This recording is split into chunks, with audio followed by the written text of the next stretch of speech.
আরে শিওর ফাইজলামি করতে আইছি না আমি। আধা ঘন্টা হয়ে গেছে মোবাইলটা ঠিক করতে দিছি, তখন কোনো খোঁজ খবর নাই। যার কাছে মোবাইলটা ঠিক করতে দিছি এই লোক গেছে কই? এই যে স্যার চিল্লাচিল্লি করেন না। আপনার কাজটা করে রাখছি আমি আরো 20 মিনিট আগে। আমি ওয়েট করতেছিলাম আপনার জন্যই।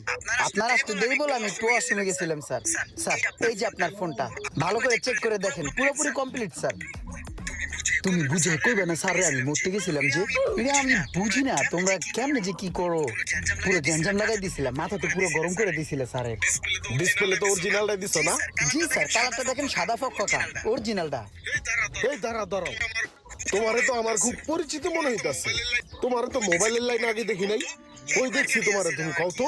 এই মার্কেটে আসছিলাম আর কি, ওই নিচের জুতার দোকান আসছিলাম গত 2 বছর আগে। জোতার দোকান তো হঠাৎ মোবাইলের লাইনে কেমনি কি? আসলে কি স্যার, ওই জুতার দোকান যেটা ছিল ওইটা তো আমার নিজস্ব ছিল না।